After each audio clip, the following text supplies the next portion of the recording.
সুপ্রিয় দর্শক, আসসালামু আলাইকুম। আজকে আপনাদেরকে তৈরি করে দেখাবো একটা ডিম দিয়ে হাফ পাউন্ড কেকের রেসিপি। তো কেকের বেস থেকে শুরু করে ডেকোরেশন সহ সব কিছু শেয়ার করেছি। আশা করছি আপনাদের কাছে ভালো লাগবে।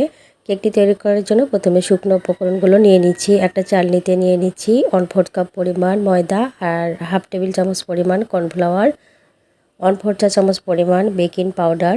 তো শুকনো উপকরণগুলো প্রথমে ভালো করে চেলে নিয়েছি। চেলে নেওয়া হয়ে গেলে একটা স্প্যাচুলা দিয়ে ভালো করে মিশিয়ে নিয়ে এক সাইডে রেখে দিব।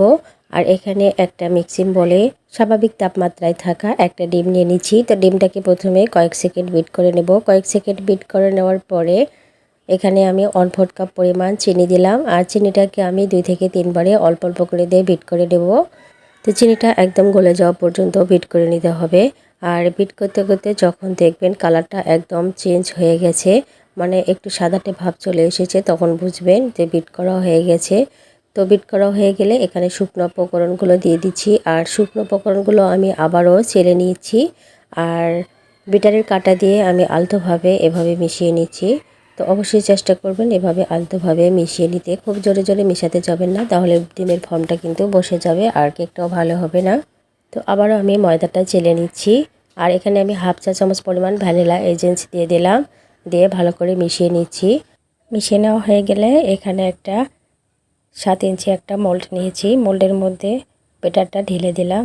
আর টুথপিকের সাহায্যে ভালো করে মিশিয়ে নিচ্ছি, এতে করে এয়ার বাবলস থাকলে চলে যাবে। হালকা হাতে ট্যাপ করে নিচ্ছি। আর আগে থেকে হাঁড়ি 10 মিনিট গরম করে নিয়েছি। তো ঢাকনাতে ঢেকে আমি 30 মিনিট বেক করে নিয়েছি। আর 30 মিনিট পরেই কেকটা দেখুন একদম কিন্তু পারফেক্ট হয়েছে। কেকটাকে ঠান্ডা করে নিচ্ছি। তো কেকটাকে ঠান্ডা করে নিয়েছি। তো কেকটাকে এখন 2টা স্লাইসে ভাগ করে নিচ্ছি। আর কেকটা দেখতে পাচ্ছেন কতটা সফট হয়েছে আর নরম তুলতুলে। তো এখন আমি ক্রিমটা বিট করে নেব। এখানে আমি 2 কাপ পরিমাণ ক্রিম নিয়েছি। ক্রিমটাও অবশ্যই ঠান্ডা হতে হবে। আর বাটিটাও আমি 10 মিনিট আগে ফ্রিজে রেখেছিলাম। তো ক্রিমটা আমি বিট করে নিয়েছি। তো কেক বোর্ডে ক্রিমটা লাগিয়ে নিয়েছি। নিয়ে কেকের প্রথম লেয়ারটা দিয়ে দিয়েছি। দিয়ে কিছুটা পরিমাণ মিল্ক সিরাপ দিয়ে দিয়েছি। দিয়ে তার উপরে ক্রিমটা লাগিয়ে দ্বিতীয় লেয়ারের কেকটা দিয়ে দিলাম। তারপর আবারও মিল্ক সিরাপ দিয়ে দিচ্ছি। তো সামান্য পরিমাণ এবার ক্রিমটা নিয়ে লাগিয়ে নিয়ে ক্রাম কোট করে নিচ্ছি। ক্রাম কোট করে নিয়ে আমি 10 মিনিটের জন্য ফ্রিজে রেখেছিলাম।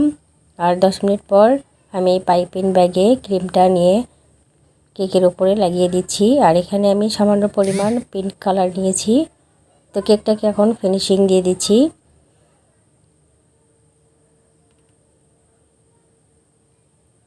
তো কেকটাকে আমি ফিনিশিং দিয়ে নিয়েছি। তো এখন আমি খুবই সিম্পল একটা ডেকোরেশন করে নেব। তো আপনারা আপনাদের পছন্দ মতো ডেকোরেশনটা করে নেবেন। তো আজকে আমি খুবই সহজ এবং খুবই সিম্পল একটা ডেকোরেশন করে নিচ্ছি।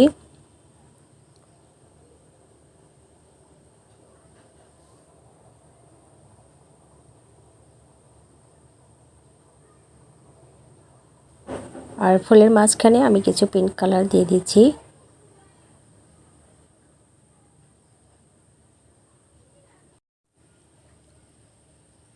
তো কেকটা আমার একদম রেডি হয়ে গেছে। আপনাদের কাছে কেমন লেগেছে অবশ্যই কমেন্ট বক্সে জানিয়ে দিবেন। তো ভিডিওটি ভালো লাগলে লাইক, কমেন্ট, শেয়ার করবেন। আজকের মতো বিদায় নিচ্ছি। আল্লাহ হাফেজ।